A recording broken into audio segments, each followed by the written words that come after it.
Hello everybody, and thank you for joining me. This is Ciara from Ciara T Designs, and today I have this stunning alcohol inked rose card to share with you. So let's jump right in. So it is going to be A2 sized, and I have my A2 base sitting off to the side there.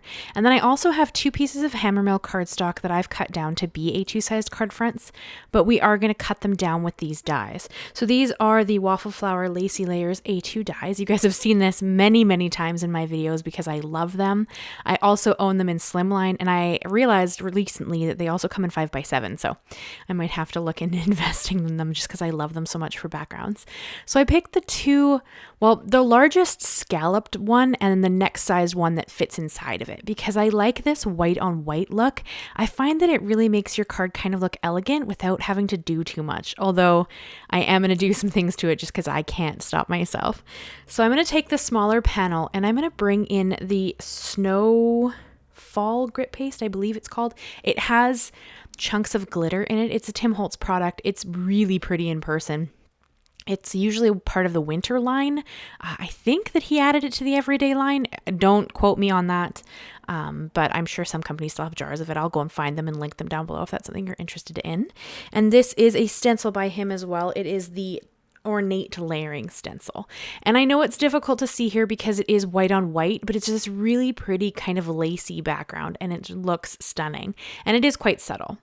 And then I have a piece of Yupo that I cut down. So this is the Tim Holtz Yupo. It is 8x10 and I've kind of cut it. I miscut it. I was trying for in half, but I didn't quite cut it in half. But so I cut it, somewhat in the center, just not, perfectly. And then I'm going to bring in the Honeybee Lovely Layers Rose die. So you guys would have seen me use these dies a week ago when I made my Mother's Day card, and I did this really fun ink blending on it. But for this, I really wanted to do some alcohol inks. So I was trying to figure out the best way to do that. And I kind of thought that maybe if I cut all my pieces but kept them in the Yupo, that I would be able to kind of ink blend on them a little bit easier. And here you can see that I'm just showing you the back of my layered rose. When I bought my Lovely Layers Rose dies, they didn't have anything to mark the dies. So it was really hard to know if you'd lost one, if you dropped one, if you were missing one. There was no way you'd know. So I actually went around them when I first got the die set and drew an outline to the images so that I would know where they all went back on the base, like the little piece of cardstock. And if I was missing anything or lost anything, I would be aware of it because there would be an empty space. So I'm just showing that so you guys kind of have an idea. I think that Honeybee does it on all of their sets now, so maybe they've revamped the rose, so they would already be there, but that was before they did it. So I did kind of just draw my own lines around them with a marker, and then that's kind of how I know that everything's there and I'm not missing anything. And then this is the layers of the rose. So I did make one mistake. I accidentally cut one part of the rose with the leaf segments. So the first set you saw me do, those are all the leaves, like the stem and the leaves, and there's the bud I cut on there. And then this side is all the rose pieces. But there was one rose piece I was missing that I actually cut with the leaves. So I'm going to ink it green, and I will go back in later and re-ink it yellow and pink because that's what I wanted my rose to be. But you're just not going to see that because I'm not going to show you, but we'll talk about that a little bit later. And so for the colors that I brought in, these are the Tim Holtz Pearl alcohol inks. So I have Alchemy, which is the yellow, and Intrigue, which is this pink. And then I want them to kind of blend in the center and have this maybe like this orange color in the center because of course yellow and pink blended together make orange. And so I'm trying to kind of create that look. So I started with some isopropyl alcohol, and I only did that on this one flower because I didn't really like how it turned out. Isopropyl alcohol helps your colors move, but it does not help your colors blend. That is what blending solution is for. So on my first one, I didn't get the orange color I was trying to go for. It's not ugly by any means. I think that it turned out stunning. It just didn't give me the technique I was hoping for. So going forward, I will be using blending solution on all of the rose pieces, on all of the inked pieces. That's what I'm going to do. And so I kind of bring in my blending solution and add it on the base to get some movement. And then I bring in a drop of color or two, depending on how it falls. And then I kind of blend it around with my air blower to get some movement and interest in the rose. So that's kind of what I'm trying for. I mean, I'm sure that there's a way to do this in a more delicate manner, but I tend to be a bit heavy-handed and very vibrant. So this rose, as you saw from the starting picture, is quite vibrant. So just keep that in mind. You don't have to do it the way I've done it. This is just how I'm doing it, and I think it turned out really pretty. I'm really happy with how this card came together. I wasn't sure, because you guys know I am a big believer of using things you own. So this specific die, this rose die, I've used now quite a few different times in different ways. It's still the same die, because I mean, you're going to build a rose, that's what it does. But I kind of try to come up with different ways to color it, or different ways to lay it out, or, you know, that kind of stuff, just to add some interest. So that's kind of what I'm trying for. And then with the two greens, these are pearls as well. So the lighter green is Sublime, and then the darker green is Elixir. And again, I'm just kind of trying to create a bit of a shade, like a dark and light area with my greens, just for interest purposes. You could do this in all one color if you prefer, or if you only own, you know, one or two alcohol inks and you want to try this. And this would work with any flower die as well. My only suggestion would be that you use Yupo paper. You can buy, there's lots of different Yupos. I actually bought recently in like a transparent one, so we need to try that out and see what that's like, because I've never tried it. But the only suggestion I would have for you, like the alcohol ink brand doesn't matter. I like Tim Holtz, that's what I use. You can use a different brand, you know, the air blower, whatever you want. You can use whatever you want, but the only thing I would strongly suggest is using Yupo.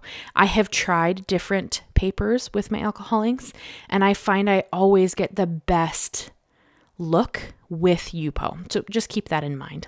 So that last piece you saw me do there with the yellow the greens, the two shades of green, it was actually meant to go on the rose, and I had just cut it in the wrong cardstock. So it's kind of the bottom piece on the left-hand side. So when I go and adhere my rose together, you will see it again, but it will be yellow and pink, not green. So just because it's not meant to be green, it's actually the top layer of the rose, and I just had it cut out in the wrong Yupo pieces. So I had to correct that, and that's okay. And then of course there is the little rose bud that I've got off to the side. It's a little bit more vibrant than the flower. I just thought that would be kind of fun, because I feel like maybe the bud would start out as a way more vibrant, and then as it opens into a rose, it would get, you know, slightly more subtle. So that's kind of what I was thinking. I mean, you can make it whatever colors you want to. You guys know that I am very drawn to pinks and yellows and purples. Those are kind of my preferred color palette, but you could easily do this in shades of blue, or, you know, blue and purple would be beautiful. So color it to whatever works for you. This is just kind of my preferred color. And of course, just keep in mind that color theory comes into play. So try not to make brown. And if you guys ever have any questions about color theory, leave them in the comments. Like I've been trying really hard that if you have a question, I answer right away, or as quickly as I can. It's usually within a couple of days. If you're just telling me something very kind, I don't always answer. Well, I'm behind at the moment, so I haven't been answering comments very quickly lately. But if you ask a question about something, I always try to answer pretty quickly so that I can, you know, answer the question. So if you have a question, please leave it in the comments, and I will be sure to answer it fairly quickly. And don't worry, I will catch up on my comments. I always do eventually. It's just one of those things where, you know, I have a lot of stuff going on, and it's just not the most important thing in my day. So it just takes me a little bit to get to them, but I always answer all the comments eventually. So feel free to leave me any thoughts that you have, because I like to hear them, and I do read them right away. It just takes me a little bit to answer sometimes. So by all means. And if you come and joined us on the live, thank you so much. We made an art piece. It turned out really cool. It was a recreation of a slimline card I had done a couple weeks ago. And I think it turned out pretty neat. So that was a lot of fun. So we will be doing lives every second Thursday going forward, unless something changes in my life. But as of now, every second Thursday, we'll do a live at 3 p.m. PST. The next one, we're going to do some watercoloring with the watercolor pencils by Tim Holtz. That was kind of what we discussed in the last live. So that's something we kind of do when we're doing the lives as well. We kind of talk about what would be fun to do in the next one. So that's what we're going to do. We're going to take the new flower stamp set that Tim Holtz just came out with, the little like pieces of tape over little flowers, like dried flowers. We're going to take that stamp set and we're going to color them with the Tim Holtz watercolor pencils. So if that's interesting to you or you want to come and hang out, please do. It will just be me and whoever shows up kind of hanging out. And if nobody shows up, it'll just be me. Although I've been very lucky that has not happened. Somebody's showed up and hung out with me. So that's really awesome. So thank you guys so much if you've shown up in my live and you've hung out with me. I really appreciate it. The last one was kind of long because I did underestimate how much time it would take me to kind of put that art piece together, but I think that it turned out really cool and I'm pretty happy with it. So, and then of course, now we're just going to adhere the layers together. At this point, my paste is completely dry. That's why I did it first, so that it could sit aside while I worked on the rose, knowing that it needed time to completely dry. So at this point, it is completely dry. So I'm going to adhere that to its kind of scalloped panel and then set it aside while I figure out the placement and the where I want my sentiment to go.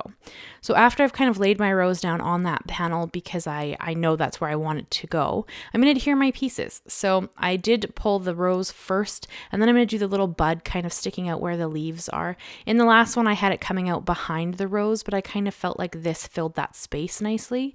So I have it just kind of popping behind the leaves to the side. And then of course the leaves need to be adhered as well. And then for my sentiment, I actually just brought in a thank you sentiment, and I cut it out of a larger sentiment. It's from the Simon Says stamp. You know, they have those like pre-printed sentiments that you can just trim down, and they're laser printed, so you can foil them if you wanted to. So this is a longer sentiment, and it says like thank you from the bottom of my heart, but I just wanted to thank you, and I wanted it to be really small because it's black and I have nothing dark in this design. I don't want it to steal all of the attention, so I'm intentionally making it a really small label, and then just going to kind of tuck it behind the leaves or at the bottom with like the stem area. And that's just to make it a part of the composition, but not have it really, steal the focus from the flower, because obviously the flower is, the most eye-catching piece of this design. And I love how this came together. I wasn't totally sure what I would get because I'd never used alcohol inks in a layered flower like this. I've done like one where it was like one layer on top, but never when it was been like, I think there's 6 layers to this rose, 7 layers to this rose. So I wasn't totally sure what we were going to get, but I think it turned out incredibly beautiful. And of course you could change the sentiment to be anything. Could be a birthday card, could be a sympathy card, a thinking of you card, a get better soon card, any of the above. I think that this would make it really pretty. Maybe if it was a sympathy card, you might make the colors a little less vibrant, but completely up to you. I think that it would be a really versatile card. And so of course, to add a little bit of extra dimension, I brought in my Big Mama foam tape because it is like a 1/16 of an inch. It's very thin and I love just a touch of dimension in my designs. So I'm just going to adhere that down to the A2 base, and then this is the card that I've made. We're not going to add any pearls or anything else because I feel like that really beautiful glitter paste in the background just adds something a little bit exciting. I did bring in just a touch of white gel pen just because I thought that to me, the white gel pen, that little bit of highlight just really brings life to something. I love that detail. I think that it's almost super necessary in stuff that I do. But if you don't own a white gel pen, leave it. I think this card was stunning without it. It's stunning with it. It's just a beautiful card all around. But I had a lot of fun making this card. I think it turned out stunning. So I would love to hear your guys' thoughts because I'm always very interested in what you think of what I've made. And if you have any thoughts or any questions, any comments, please leave them down below and I will answer them ASAP. And hopefully you can join us on our next live and come and watercolor some florals with us. That'd be a lot of fun. Or whatever image you want to work on, that's good too. So I'm going to hold this card up so you can see it in all of its glory. I think that it is stunning. I cannot wait to hear what you guys think about it. And yeah, leave me a like, leave me a comment, and consider subscribing if you haven't already. We are almost at 5,000 subscribers, which is super exciting for me. So if you love my content and you haven't subscribed yet, please consider subscribing. That would be amazing. Thank you so much, guys, and I will see you again very soon. Bye-bye for now.